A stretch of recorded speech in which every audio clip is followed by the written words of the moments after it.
Hello, royal folks. It's good to see you all here again. This is your regular dose of royal news and analysis. But before we start, please subscribe to my channel and click the bell icon. Thanks.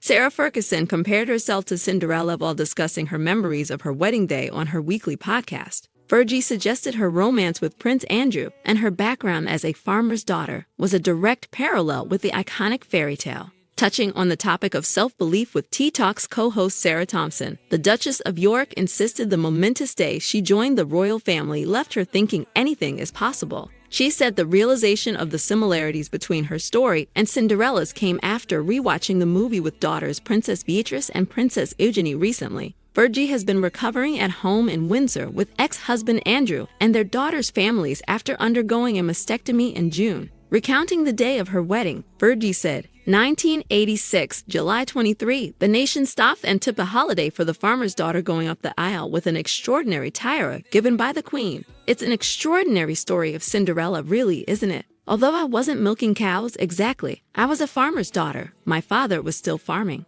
The Duchess paid tribute to her family's background by walking down the aisle donning a flower crown, which she exchanged for the York tiara after signing the register. She described the experience as one of the greatest days of my life, as she watched hundreds line the streets and chanting Fergie, Fergie, as she headed to Westminster Abbey. Fergie continued, I went to Westminster Abbey, and there at the end of the aisle was my handsome prince in his full naval uniform. The nation stopped. Westminster Abbey was just abuzz with belief. It was one of the greatest days in my life, and I believe that it was an extraordinary moment in time. So my heart is full of belief that anything is possible.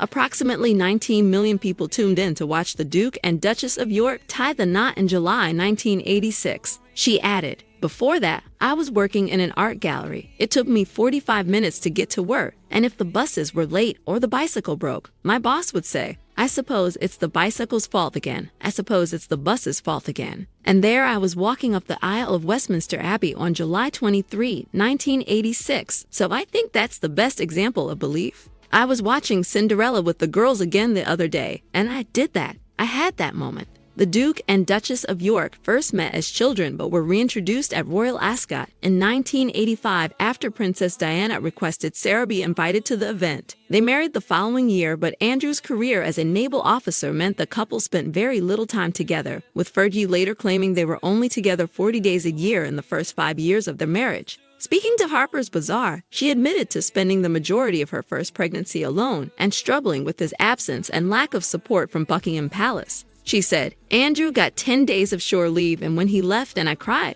they all said, grow up and get a grip. While Fergie and Andrew remained very close, they called it quits on their wedding after 6 years and officially divorced in 1996. The couple, however, have maintained a strong friendship and raised Beatrice and Eugenie together. So what do you think about this news, guys? Thank you for tuning in to today's discussion. As always, I encourage you to share your thoughts in the comments section below. Stay tuned for more updates on the intriguing world of royalty. Until then, thanks for watching. We'll see you again with some more fascinating news about the royal family. Thank you.